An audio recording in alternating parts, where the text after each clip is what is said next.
Welcome to Therapist Starter Pack, a podcast for those who are getting started in the field of mental health therapy. I'm Autumn, and I'll be your host today. Today we'll be talking about the concept of repairing ruptures in the therapeutic relationship. Stay tuned.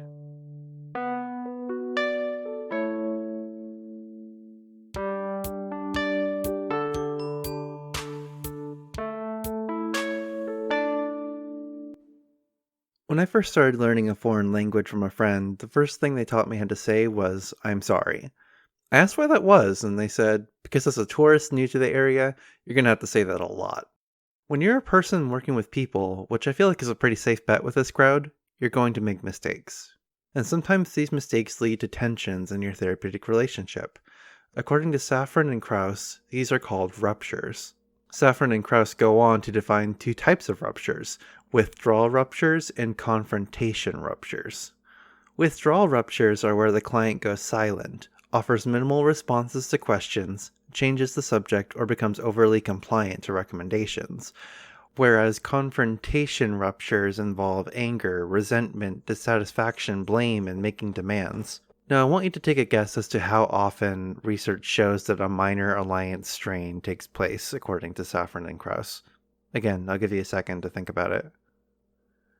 They say it's rare to have more than 1 to 2 sessions without one. This is a very common occurrence, and so it's very important to know how to address them. Now, if you remember back to our Therapeutic Alliance episode, we had an acronym to remember steps towards building and maintaining the Therapeutic Alliance. Stay genuine, work together, empathetically respond, accept and ask for feedback, and repair ruptures. And I brought up ruptures in the Therapeutic Alliance episode not just because we need to address them and get them out of the way and get past them, but because they can also lead to actual growth for the client. Safran and Krauss said that through addressing ruptures, clients develop ways of negotiating interpersonal exchanges and learn that relationships can persist even when there is discord. They also say that therapists understanding and tolerating clients' painful emotions during a rupture can help clients discover they and their relationships can survive painful, aggressive feelings. Safran, Moran, and Eubanks-Carter said that therapists need to be attentive to ruptures and take the initiative because clients are often reluctant to bring it up out of fear of how the therapist will react. They also say it's important for therapists to try to respond in open and non-defensive ways, accepting responsibility and not blaming the client. You want to be careful not to call what they're feeling a misunderstanding or distortion of their thinking. Instead, you want to empathize with the client experiences and validate them for bringing up a potentially divisive topic. Going back to Safran and Krauss, they have two different methods for approaching resolution of a rupture, depending on what kind of rupture it is.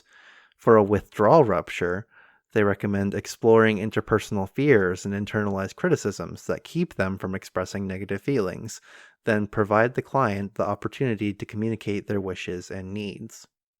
For a confrontation rupture, they would recommend the therapist's empathic engagement with the client to allow for the expression of disowned feelings like disappointment, hurt, vulnerability, and the need to be nurtured.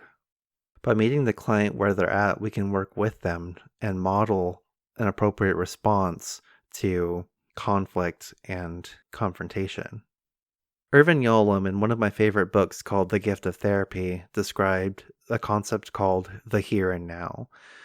He defined it as, quote, the immediate events of the therapeutic hour to what is happening here, in this office, in this relationship, in the in-betweenness, the space between me and you, and now, in this immediate hour, end quote.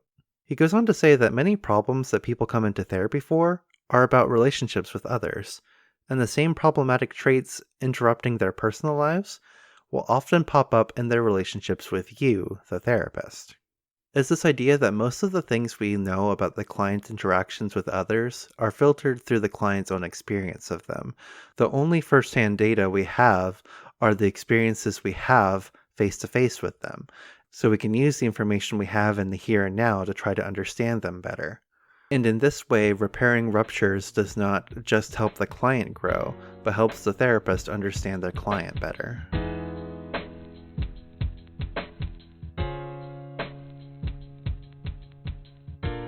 Okay, let's wrap up.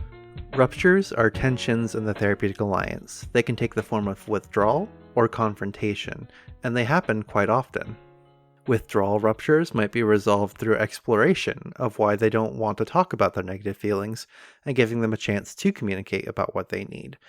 Confrontation ruptures might need the therapist to allow for the expression of feelings that may have been repressed in the past. All of this to say that repairing ruptures can be an opportunity to strengthen the alliance, help the client grow, and practice valuable relationship skills. I remember when I was in my early 20s and I first realized I could have a fight with someone and still be friends afterward. It shook my entire world because it meant that even if I made mistakes, I could still be loved and cared for. As a friend once said to me, people aren't glass. People are resilient, and relationships can be too. And even when they break, they can often be put back together. This is important for clients to learn, but also for therapists to remember. You will make mistakes, but it's less scary when you know that not only will it be okay, but you can use it to help your client, as long as you remain humble, open, and accountable. And that's it for today. As always, all sources will be in the show notes and at therapiststarterpack.net. You can also find links there to subscribe to the show and leave a review on Apple Podcasts, which would be a huge help to the show. And until next time, remember, everybody starts somewhere.